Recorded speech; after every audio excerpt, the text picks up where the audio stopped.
Here we go. Well, welcome everyone to a Dream Makers call. We are so excited. We have a special guest that's going to be with us in just a few minutes. Want to make sure, though, we have just a couple more days in the month. Want to remind everyone, those of you, whether you have earned your Leaders Retreat spot or if you're working towards that, you still have several days to do that. We also have Super Silver going on this month, so that is just to remind you, once you've hit silver and then you add 3 more people, we call that super. No, that's wrong. If you want your silver and then you're working halfway towards gold, you're considered super silver. Correct? Am I getting that wrong? I feel like I'm losing my mind right now about this. Anyway, check your email because it gives you all the explanation of what super silver is.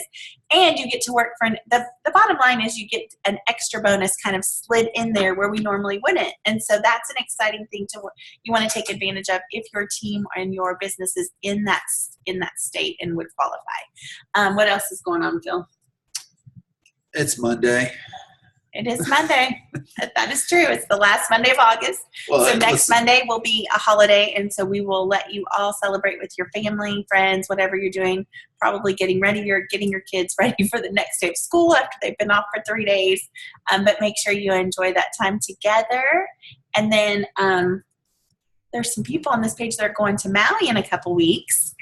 So be watching for our September bingo card that's going to come out so you can get to play bingo if you're on the Dream Makers team and win some fun prizes and all of that. There will be some squares to fill in while we're in Maui, things that you'll need to be watching for and paying attention to, so watch for that. So before we introduce the special speakers tonight, he looks so serious and so serious. He's got his glasses on. We'll give a little context. So as you all may or may not know, Jen and I took a big leap of faith and went to a paid speaker workshop presented by the one and only Victor Antonio. This is the first and only paid speaker workshop he has ever done and ever will do. No, he did not say that. Okay, he said it multiple times, and his daughter's trying to. Yes, he did. He's going to say it. So anyway, before you derail me, we signed up for that back in June. I told my wife, hey, this is something great. I think it's going to, because it's something, one, she's always wanted to do, and two, I didn't tell her that it was going to be like 12 people or less because she does not like small rooms and being forced to be exposed and share such a tricker. All of her info.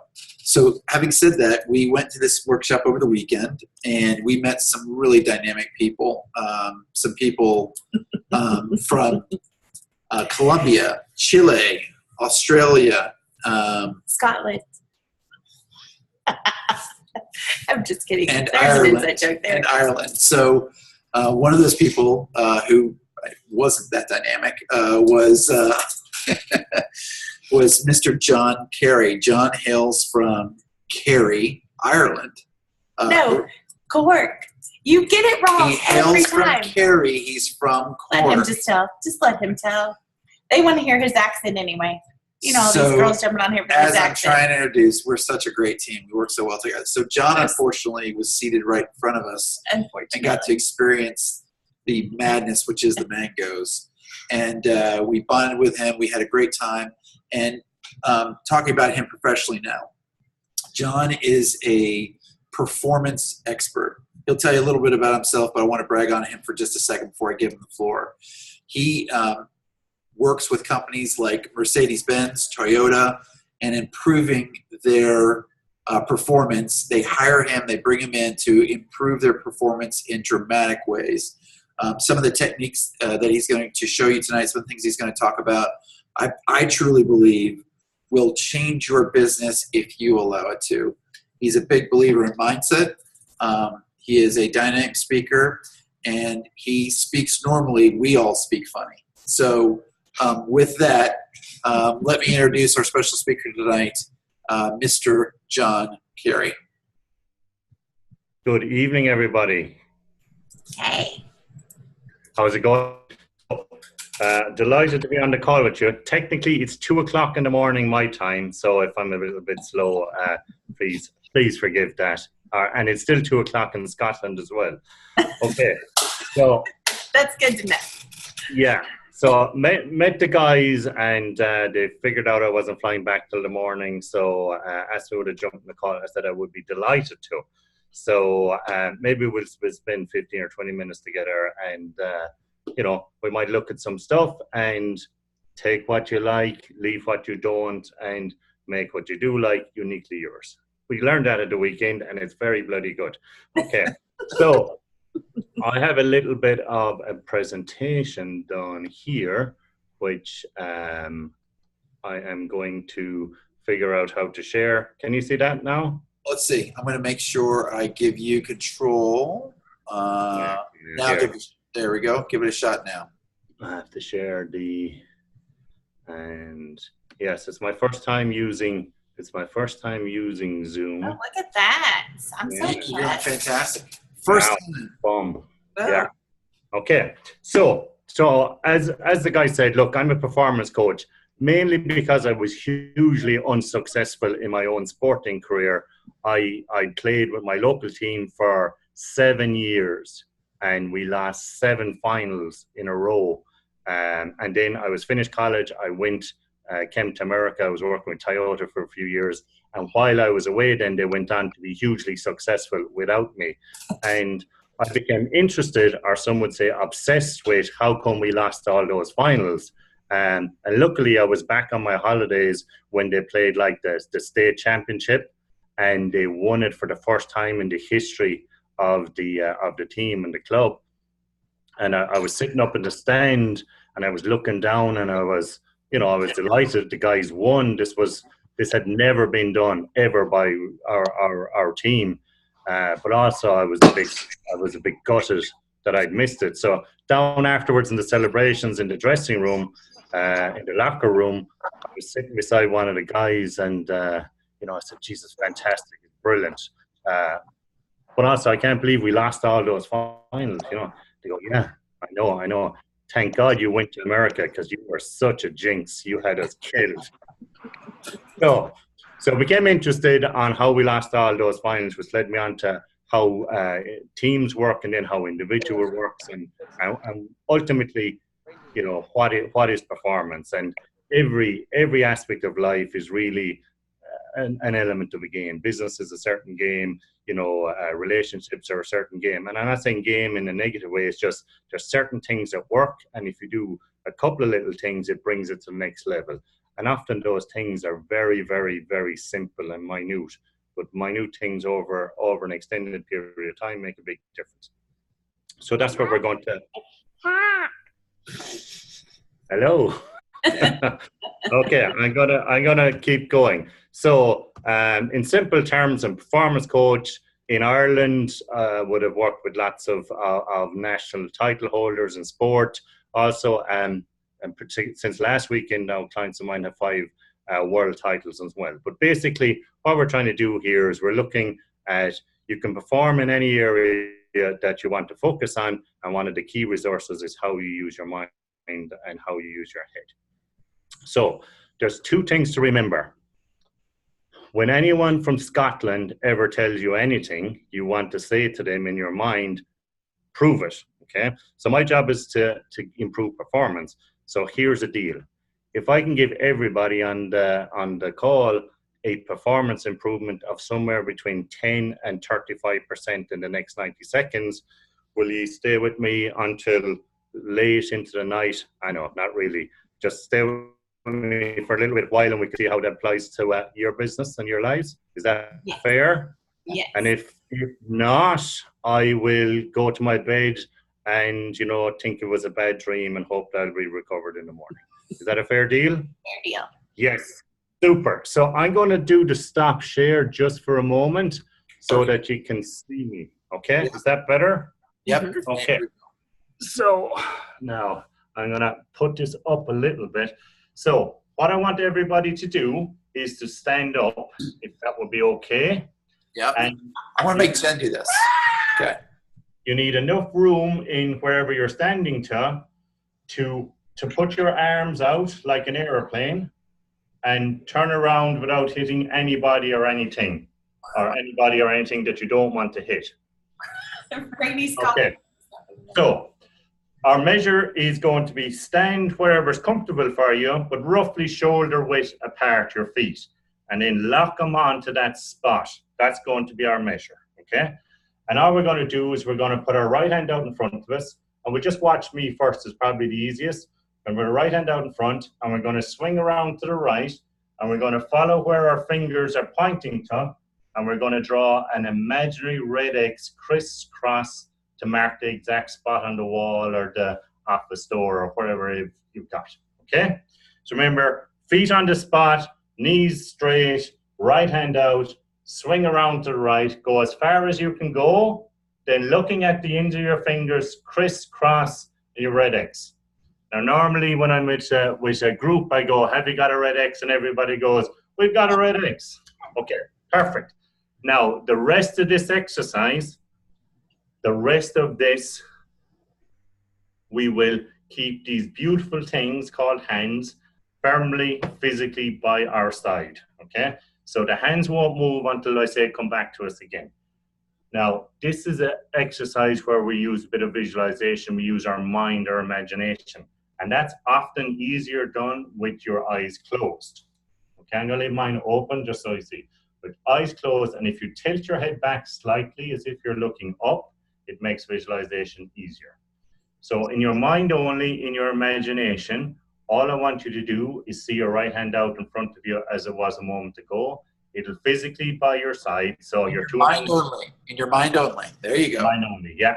Okay. And all you do, and in your imagination, in your mind only, you see your right hand out in front of you, swings around to the right, and comes to an exact stop where you put your red X a moment ago. So we've done it physically, now we've done it mentally. Again, we're going to do it a second time mentally. We see our right hand out in front of us, it swings around to the right, it comes to where our red X is, except it goes a little bit further, 5, 6, 7, 8, 9%. Nice and easy. And we're going to do it one final time, but this time before we start, we say to ourselves, I know I can do it, I've seen myself do it, I've gone way, way beyond, and your arm starts to swing around to the right, round it goes, past your red X, way past it, 20, 40, 60, 70, 80, 90% beyond, way, way beyond, and it's easy and effortless. Okay, eyes open, hands out, round we go, go, go, go, go, go, and you should be gone further. Okay. Look at all the faces. I love it. Isn't that crazy? So Jen, right. Jen was at the light switch, right? Right there. And you went all the way to the door. That would represent about 30% improvement. About 30%. So if you took your original arc and then you took the extra bit as a percentage, you know, for most people, it's somewhere between 10 and 35%. All right? Audrey, I'm looking at your face and you're like shocked right now. She's freaking out. Yeah. Okay. We have all the good stuff in Europe. Okay. So we're going to go back to share screen. Perfect. Now, PowerPoint slides, show and share. Okay. So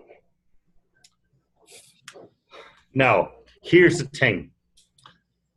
In reality, we know, so everybody should have got a significant extra distance, right? But in reality, in order to be very high performing in any aspect, we don't need a 10, 20, 30% performance improvement.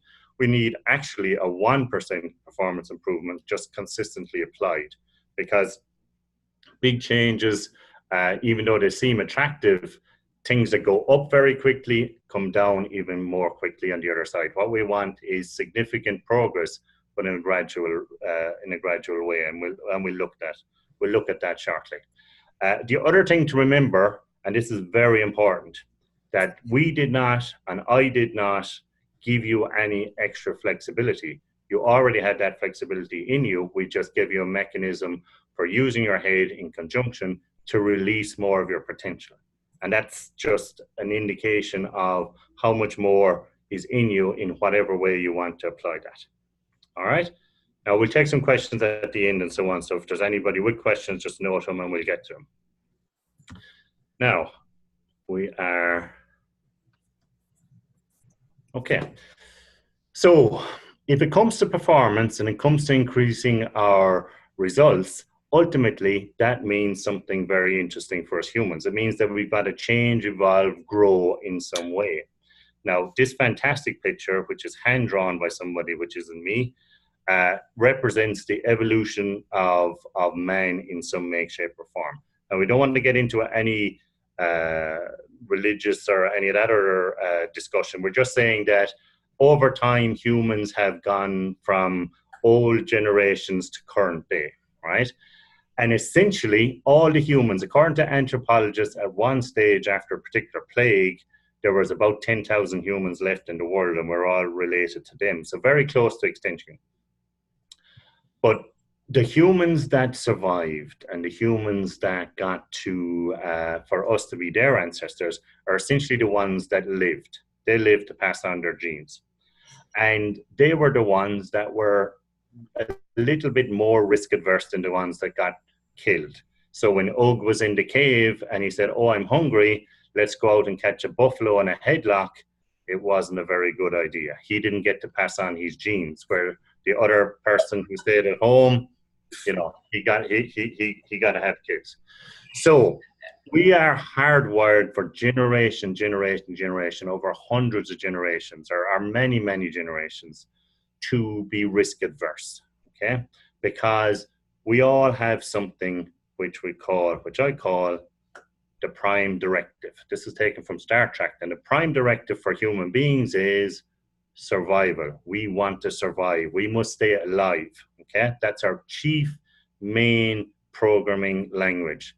That's the number one rule deep down inside our primal brain and our DNA, okay? And we have an interesting way of looking at the prime directive. So we say, am I alive now? And if the answer is yes, then the prime directive has been met. So what's known to this moment and what I've done to this moment in my life has been safe enough for me to survive. So safety is good, survival is good, all of that is excellent.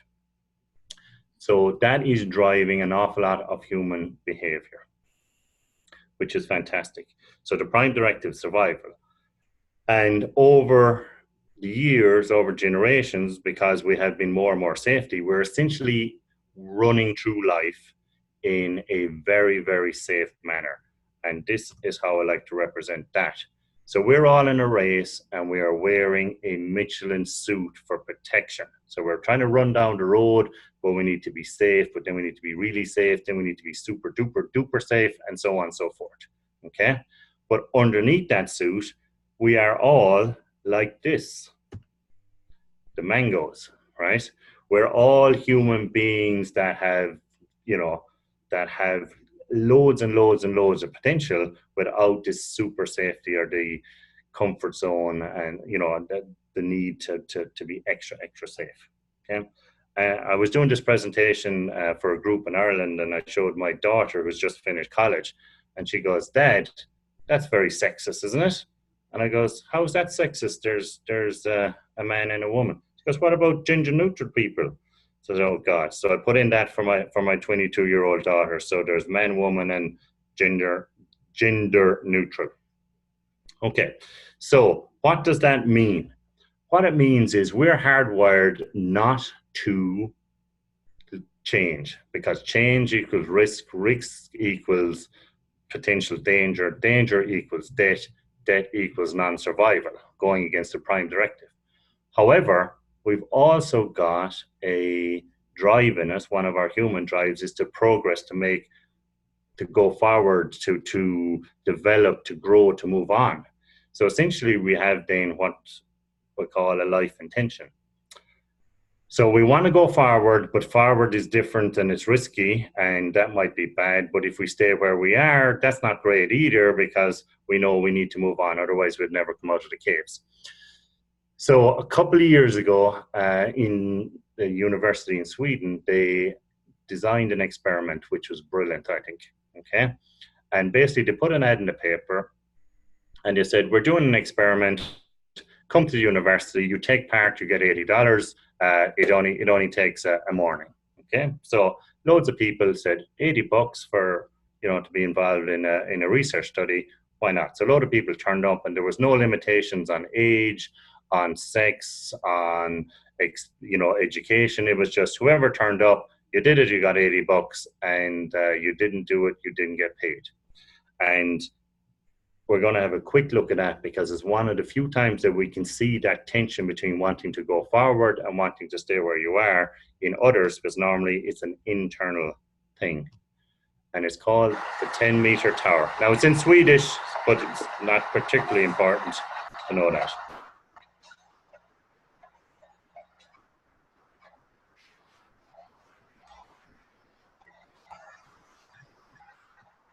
So when they got there, they said, perfect, it's on in the pool, and basically the 10-meter diving tower, they wired it up with audio and they wired it up with video, and said, up you go and jump off and you get your $80. So for those in the U.S., that means jumping 30 feet. 30 feet. Down into the water. You're Yeah. I would not do it.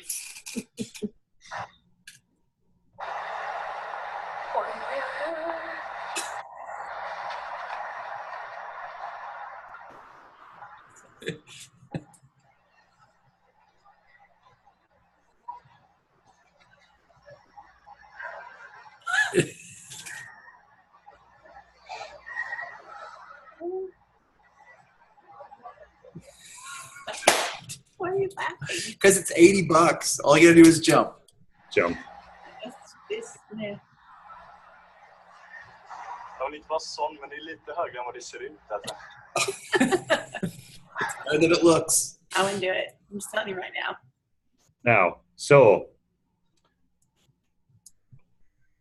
which one jumps, which one doesn't jump? Or do they both jump, or do they both not jump? So decide when you see them who's a jumper and who's not a jumper. What do you think?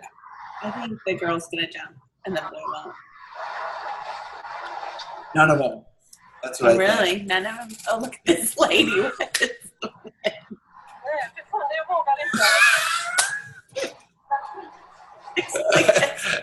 A Swedish expletive. I'd love to know what that was. And what's this guy doing the chicken dance? Get ready. The little kid's gonna do it, right? She's gonna do it. There's no fear. I'm not rewired.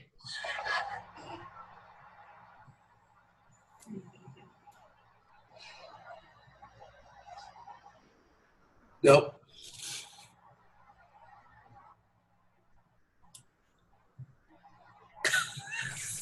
Jumper or not a jumper? No. I'll say yes. He's studying the water way too long. Come on, dude. Do it. He wants his $80. He wants his $80, but he wants to survive. So this is the tension. Just think you get a new haircut with that $80. Or a tan. Or a tan. Or some food. He's starving. He's emaciated. I'm going to lose that bet. I can feel it. The longer you stay up there, the more you talk yourself out, right? Oh. Oh. It's impossible. That's greatness. Just go down, That's dude. it. Just be done. That's it. Det här vill man inte skulle göra. Man ska bara bestämma sig och göra det. Eller? Ja, jag ska inte trots allt så springa i. Det vet jag inte. You're totally fine. Steg ut framför det går bra med det. Men känner du att du vill hoppa så hoppa och så simmar du till stegen och så hoppar jag sen? Nej, det är så. Nej, ja. Kommer du vilja hoppa direkt med hoppa? Eller kommer du balla ur? Eller vanga om jag? Det är alltså procentchans att jag liksom bara, för om jag ser att du kanske alltså inte skadas, men att du liksom så här. Not exactly hurt yourself. Ja, det säger så här. What if your arm flies off?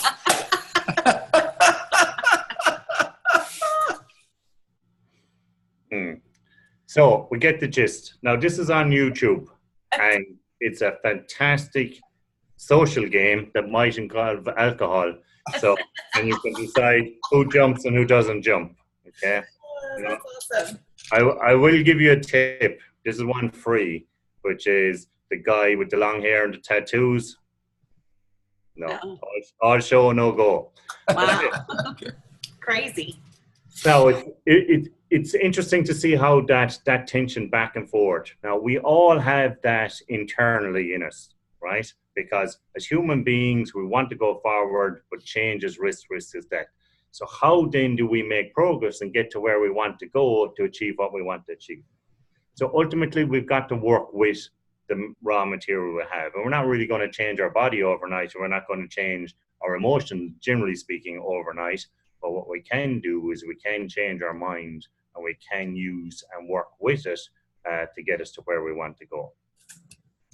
So ultimately, if we consider ourselves as a factory, right, to produce a performance or result, all human beings, all 6.2 billion people in the world, those that are massively successful by whatever metric you'd like to use, to those that aren't by whatever metric we'd like to use, all human beings have only got 3 pieces of raw material to work with.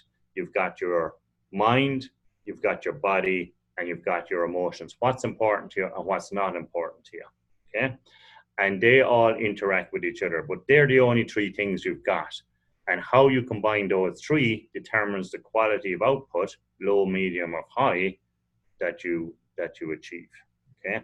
And I focus on the top one, the mind, which is up on top because it runs the show, and it's the one that you can impact the most as quickly as possible.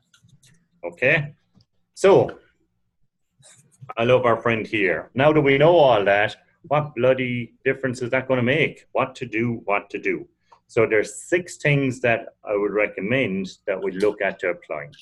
Yeah? And they're really, really easy and really, really simple. But as sure as gravity exists on this planet, if you apply them, they make a significant difference over time in whatever area you'd like to increase your performance. So, what are they? First thing is, somebody's taping something. Okay, first thing is humans.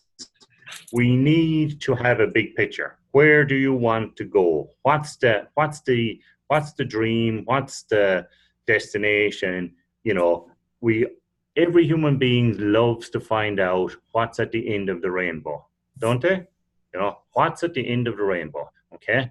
We all have the ability to create our own rainbow and decide what our version of the pot of gold is. And that's important for us because that deals with going forward, the direction, the future, bringing us out of the cave. Also, it's very interesting. Humans aren't as logical as we'd like to believe, okay? So the next one seems like it's a slight contradiction of the first one, which is keep in mind the next step only. Even though you want to have a big picture, you only want to focus on the next step.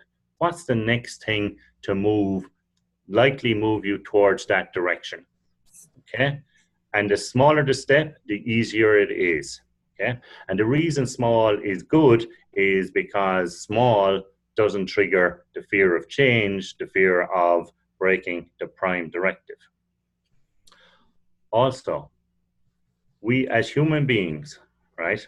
Think, how many of you would be on a Plexus call this evening if it wasn't scheduled and you hadn't committed to other people to do it? Randomly, most of us would be on it, okay?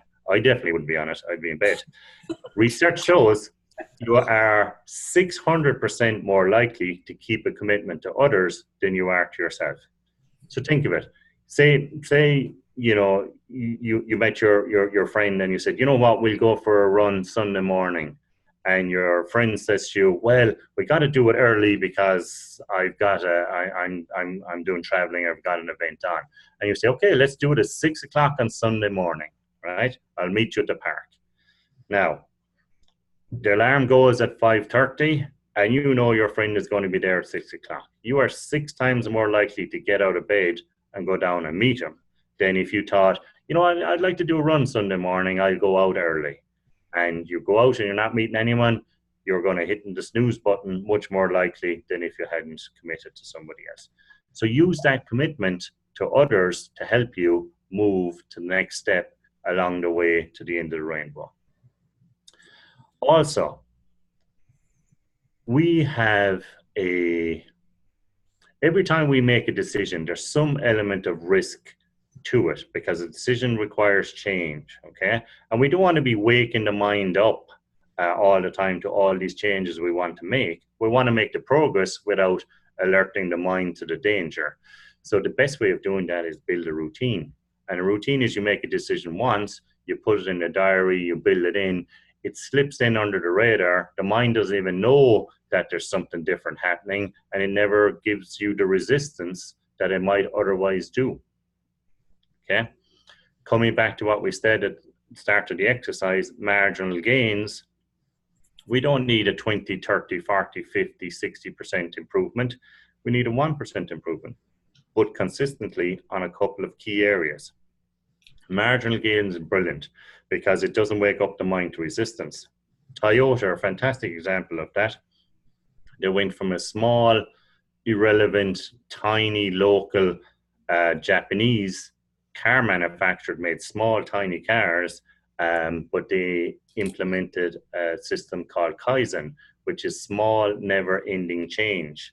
And over the years, over the decades, they went from being small, local manufacturer to being the most profitable manufacturer in the world and one of the biggest. And there's tiny, tiny changes on a continuous basis. And the final thing that I would say is every single one of us, all human beings, have a voice in their head.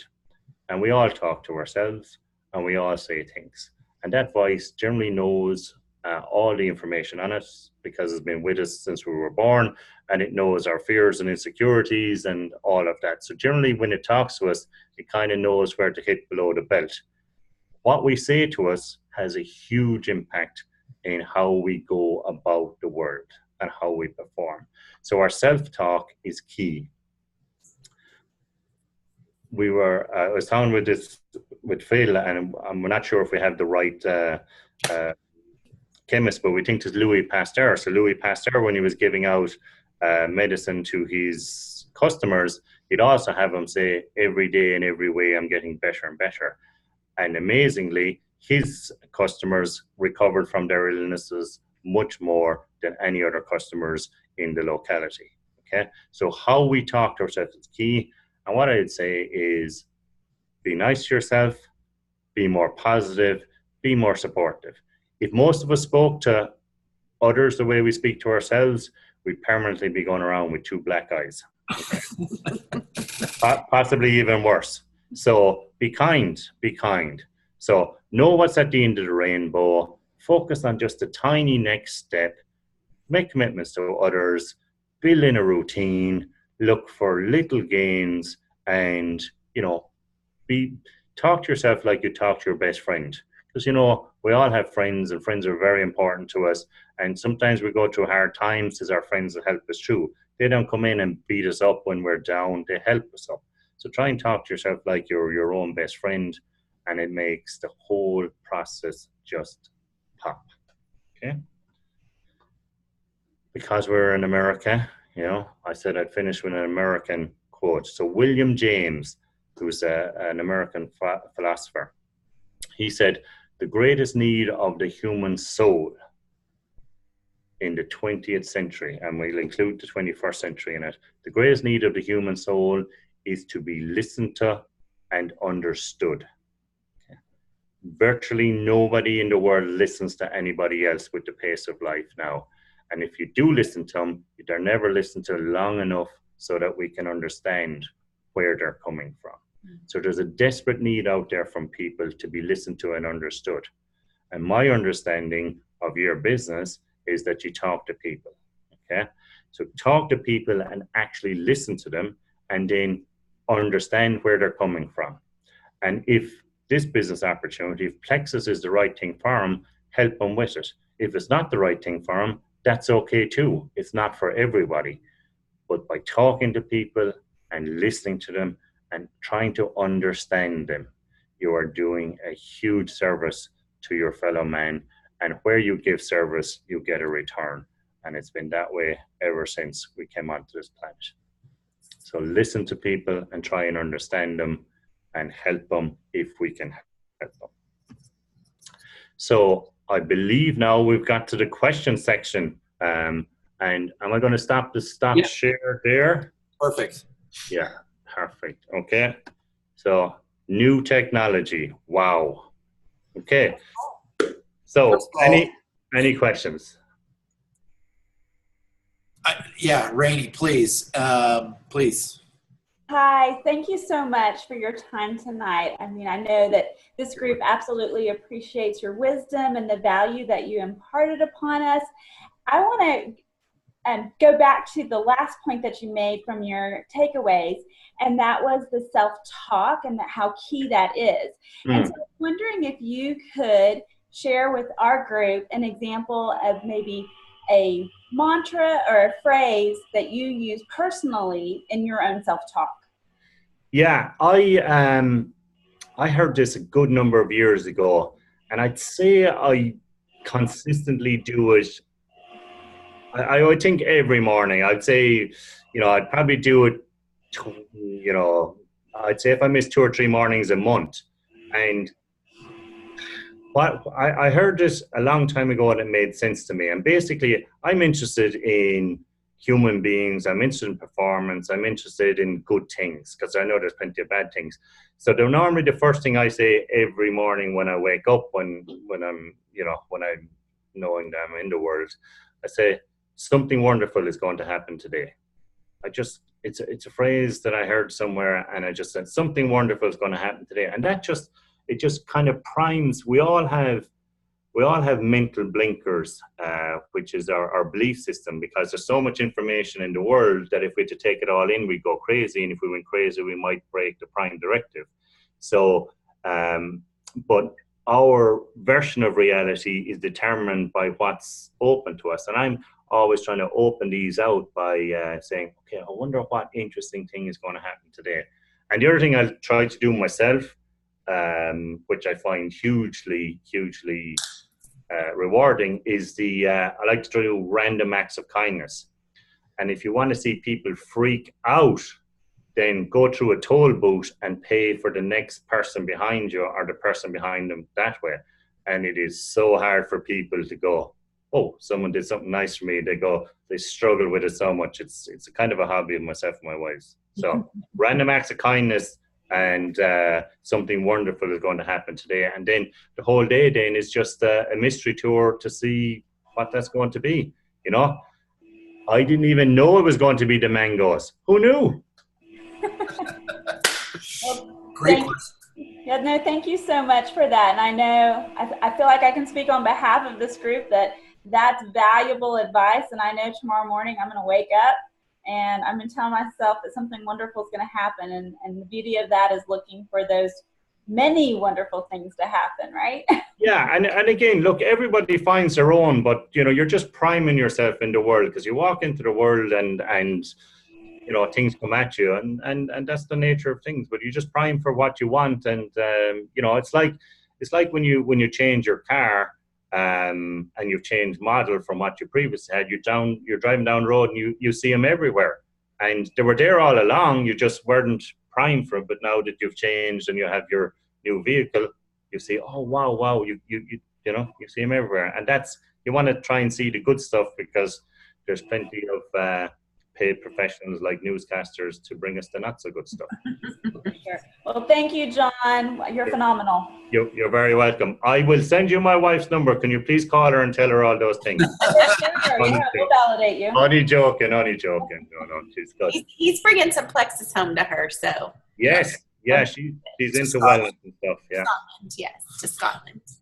Yeah. So this was amazing, and you shared some of this with us over the weekend. I know you talked to Phil before, but I really appreciate, and you did such a great job of putting it all together for us, because I think whether it's for your plexus business, which we're talking about tonight, because that's what brings us all together with common interest tonight, but any area of your life, these are things that you can remember, remind yourself of, and really put into practice to see those little marginal changes. And I love, because we are so performance related, or minded in what we, stop looking at me like that. Just looking at you.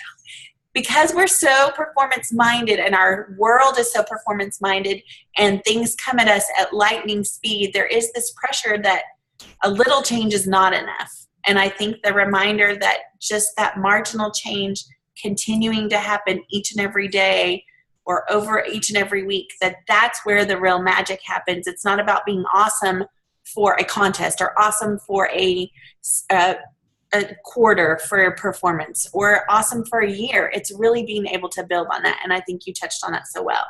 Yeah, wasn't it Albert Einstein said, you know, I don't know what the 7 wonders of the world are, but the 8th wonder is compound interest. And if you think performance is compound interest, you pick 2 or 3 things that you think would make a difference for you moving towards your pot of gold. And then you just look at tiny incremental improvements and just applying consistently in a routine.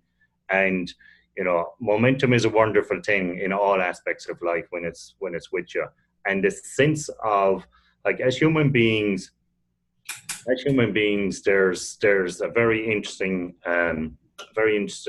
process. So if you take your left hand and you place it like that, and you take your right hand and you put it below it, okay, a little small distance. Yeah. So your left hand represents the perceived degree of control you have in your world, your reality, your life, your situation. Okay, and your right hand represents your peace of mind, contentment, happiness, motivation, so on. Okay. Now, most people want to be happier, more motivated, and so on, and they focus on this hand. This hand is linked. These are like an elevator. They're both locked together, okay? Mm-hmm. If you want to be happier and more content and so on, then focus on the perceived control, and that solves the contentment thing.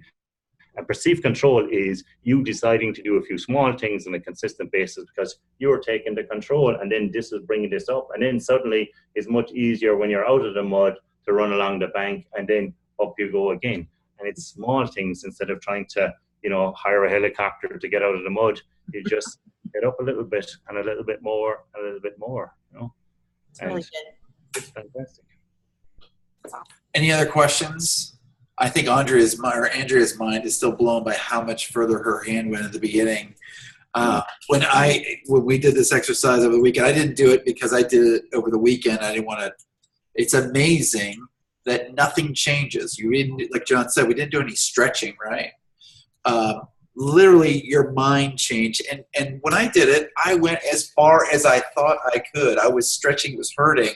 And then you do that mind exercise, and you're like, you go a whole nother 30% farther. So that just tells me that the potential that we have between our ears is so much greater that we don't even tap into. And if we just tap into that, how much more could we do? It's massive. We're trying to run with the Michelin suit on because that's the way we've inherited from our ancestors. I know I did for most of this year. Yeah. I mean, the first time Phil did the exercise, I could hear the groaning. I thought he was going to keel over, but no, he was okay. But if you look at really, really high performers, one of the highest performing units in the world is the Navy SEALs.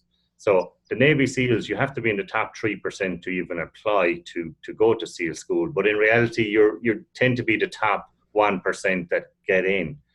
And the Navy SEAL instructors, now you get in, we've all seen this in the movies, and the first day or two, they keep at them, keep hammering them until somebody rings the bell. Okay, and these are people who, you know, trained their entire lives. They're elite performers. They are the highest level in the military. And there's 2 interesting things. By the way, if you were a Navy SEAL instructor and you have a new class in, and you have 60 to 90 people, I think it's 90 in a class that come in, and you line them all up on the first morning that you get there, there is one metric that is the most likely predictor of who will succeed. Any guesses on that? One metric. No idea. I think I know the answer, but I want to wait and see if anyone else does. These are all fit, strong, elite. No idea. 10 bonus points for the right answer. Anyone? Give a guess. Is Charles now? Oh, Charles is leaving. What do I say here? Charles. Smartest. I don't know. No? Will I give the answer? Go ahead. Oh.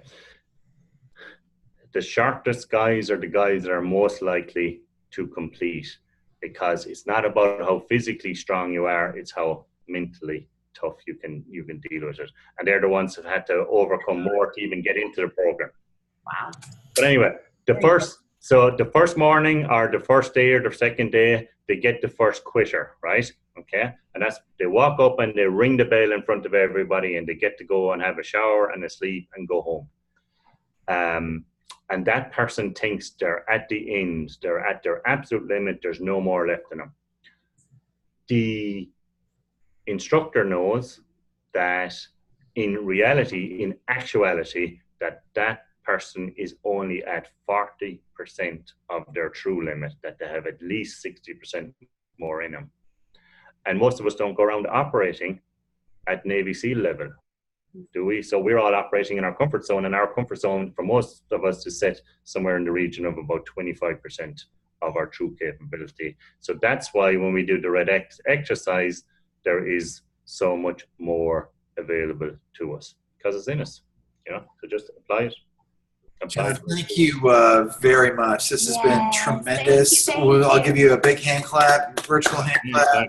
Well, that was just a long 15 minutes, huh? No, listen, it was fantastic. Awesome. I think we could go longer if we had the time and it wasn't 3 a.m. in Ireland. And two more things. Number one, you live in Kerry. You're from Cork, correct? Incorrect. I married a Kerry woman. I'm from Cork. I live in Clare, exiled in Clare. Exiled in Clare. So you weren't right either. You're definitely not a Scotsman. You don't wear a kilt like my wife recommended. No.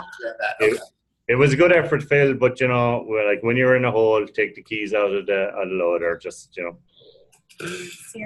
We want to thank you. This was excellent. Was this good information? Does this help anybody? Yeah, good. No, it was. And there will be people watching this recorded, so we will be able to share the John Carey love. And to one last brag on John is that, again, he does this for corporations. He's a paid speaker. He gets paid 4 to 5 figures to do what he did tonight. So for doing it for us, for a trial pack of plexus. So they owe me big time, yeah. Lots of plexus to Ireland. Well, I want to thank everyone for joining. Thank you to our Diamond and Emerald Uplines, Crede and Rainey, and all of you all for being here. So make it a great week. Realize, wake up tomorrow knowing you can do more in your business than you thought you could today, right? That's one of the big takeaways, right? Something wonderful is going to happen. That's right. There really is no limits other than the limits we set ourselves for what we think our reality is, and don't even worry about those. What's in the pot at the end of the rainbow for you? What's your version of that? Make a few commitments to other people, build a routine, and just tip along by saying what 1% in this area, what 1% in that area, 2 or 3 areas, and you're gold. Okay? Awesome. Yes. Awesome. Thank you, John. All right, guys. Listen, best of luck to everyone. Yes, thank you. Get some good rest before you get on that. Straight to. Okay. Cheers, guys. Cheers. Bye.